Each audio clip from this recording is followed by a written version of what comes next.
ಅಭಿನಯ ಸರಸ್ವತಿ ಎಂದು ಬಿರುದು ಪಡೆದಿರುವ ಸರೋಜಾದೇವಿ ಚತುರ್ಭಾಷಾ ನಟಿ.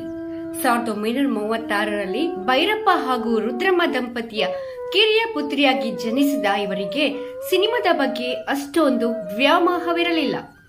ಭರತನಾಟ್ಯ ಹಾಗೂ ಹಾಡುಗಾರಿಕೆಯಲ್ಲಿ ಆಸಕ್ತಿ ಹೊಂದಿದ್ದ ಬಿ ಸರೋಜಾದೇವಿ ಸಿನಿಮಾ ರಂಗಕ್ಕೆ ಬಂದಿದ್ದೇ ಆಕಸ್ಮಿಕ.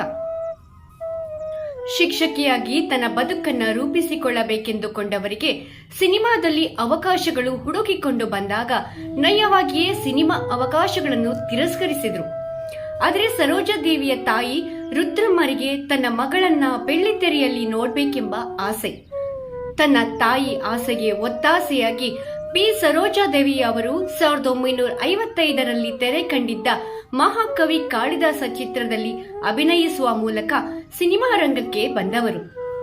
ಮಹಾಕವಿ ಕಾಳಿದಾಸ ಚಿತ್ರದ ನಟನೆಗೆ ರಾಷ್ಟ್ರ ಪ್ರಶಸ್ತಿಯನ್ನು ಪಡೆಯುವ ಮೂಲಕ ಸಿನಿಮಾ ರಂಗಕ್ಕೆ ಗೋಲ್ಡನ್ ಹೆಜ್ಜೆ ಇಟ್ಟುಕೊಂಡೇ ಬಂದವರು ಬಿ ಸರೋಜಾದೇವಿ.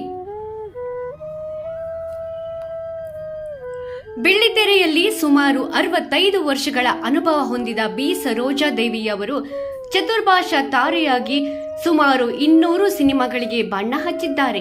ಸುಮಾರು 165 ಸಿನಿಮಾಗಳಲ್ಲೇ ನಾಯಕಿಯಾಗಿಯೇ ಅಭಿಮಾನಿಗಳನ್ನ ರಂಜಿಸಿದ್ದಾರೆ. ದಶಕಗಳ ಕಾಲ ಚಿತ್ರರಸಿಕರ ಮನಗೆದ್ದು ಅಭಿಮಾನಿಗಳ ಹೃದಯ ಸಾಮ್ರಾಜ್ಯದಲ್ಲಿ ನೆಲೆಸಿದ್ದಾರೆ. ಇದೀಗ ಕನ್ನಡ ಚಿತ್ರರಂಗದ ಅಭಿನಯ ಸರಸ್ವತಿ ನಿಮ್ಮೆಲ್ಲರನ್ನು ಅಗಲಿದ್ದಾರೆ. ಅಗಲಿದ ಬಿ ಸರೋಜಾದೇವಿಯವರಿಗೆ ಅಭಿಮಾನಿಗಳ ಪರವಾಗಿ ಹಾಗೂ ಸಮಸ್ತ ಕನ್ನಡಿಗರ ಪರವಾಗಿ ಕಣ್ಣೀರ ವಿದಾಯ. ಹೋಗಿ ಬನ್ನಿ ಅಮ್ಮ.